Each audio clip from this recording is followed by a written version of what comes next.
Ambil anak kita payu kesunat apa ndek amun payu tambahan dukun. Sunat sih hina ini mana kerajaan dek. Malah tambahan dukun aja payu kesunat. Tahu, iya wah.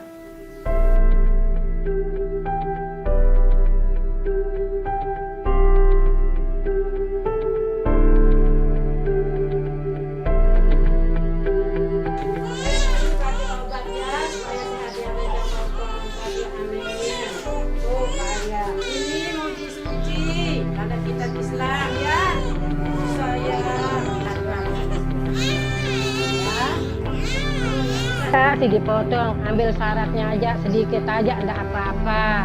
Supaya dia enggak datang barang kelihatan ke setan. Barang makhluk halus itu tuh dipatuin.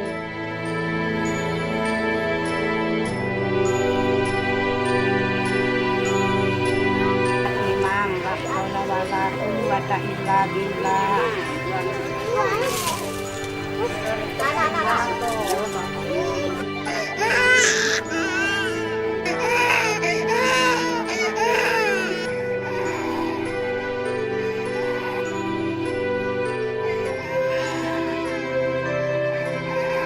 Ya pipi bahasa na bandur.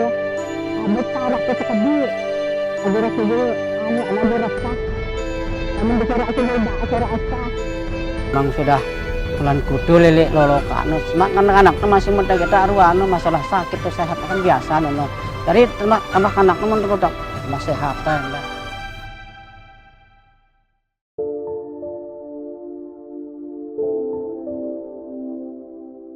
Apa ya? Karena itu ada keluarga, makanya harus wajib juga untuk agama juga. Katanya biar suci gitu. Orang tua sih bilang kalau kita kan nggak tahu. Enggak sih, saya enggak takut, enggak apa-apa. Yang penting kita sudah serahkan lah ke dukun yang jadi sunatnya.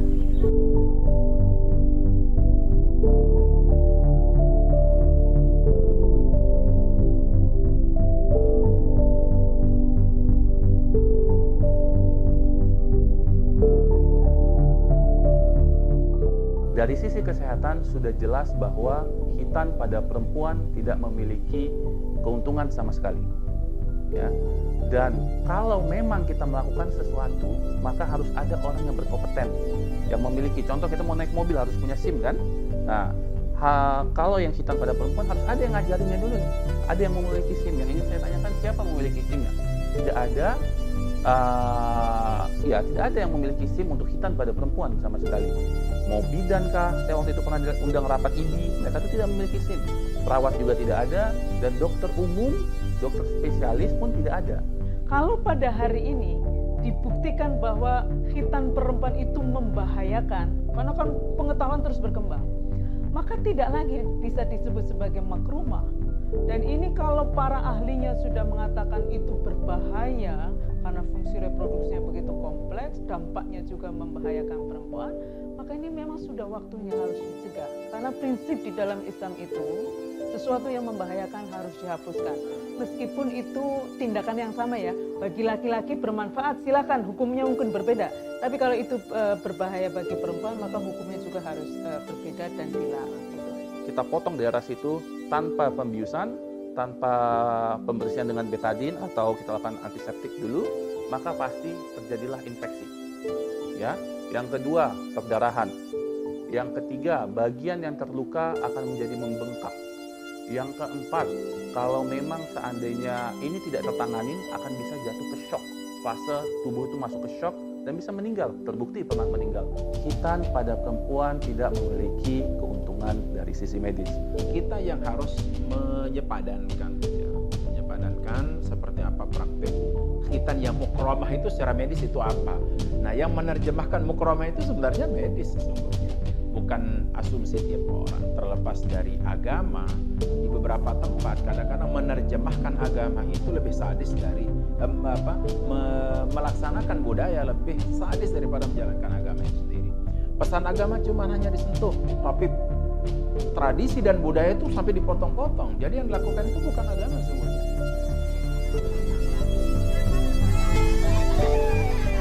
Ini menjadi keprihatinan kita semua karena praktek-praktek sunat perempuan ini masih banyak dilakukan, terutama karena faktor-faktor budaya dan ada sebagian juga yang faktor agama.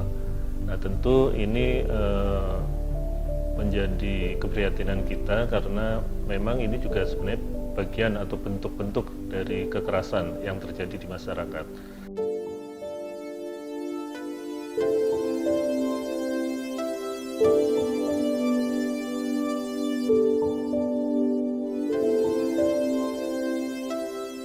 Oleh karena itu tentu kita bersama-sama dengan masyarakat, dengan para tokoh agama mengupayakan dan mendorong agar praktek-praktek berbahaya ini termasuk juga sunat perempuan ini tidak dilakukan di masyarakat.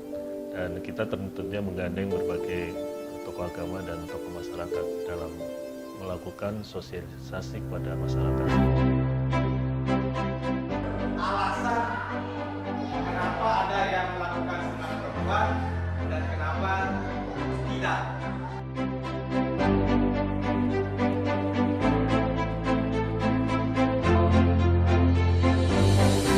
Ya Ibu, gimana kabarnya, sehat?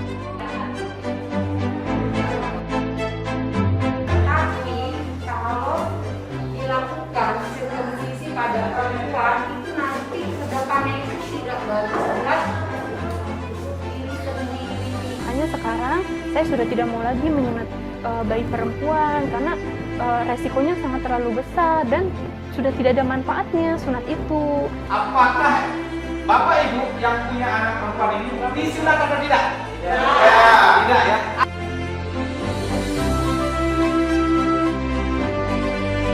Dari sisi kesehatan sudah jelas bahwa khitan pada perempuan tidak memiliki keuntungan sama sekali.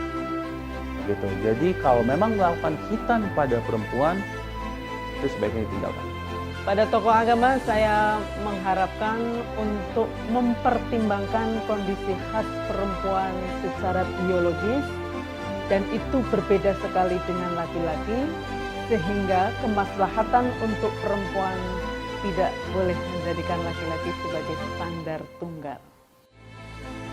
Orang tua kami yang ada di saudara Langit kalau bisa maka sunat, kalau bisa tidak diadakan. Kalau saya punya anak perempuan, mungkin saya kasih dia sunatan, baru berbahaya. Buat teman-teman juga boleh perempuan ya, karena dapat merusak diri perempuan. Jadi buat yang lain yang punya anak, kalau bisa jangan pakai sunat.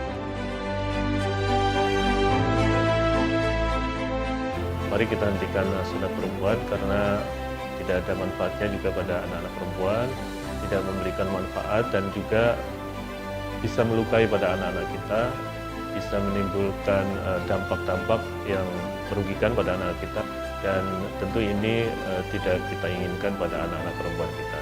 Jadi mari kita hentikan sunat perempuan demi kebaikan bagi anak-anak perempuan kita.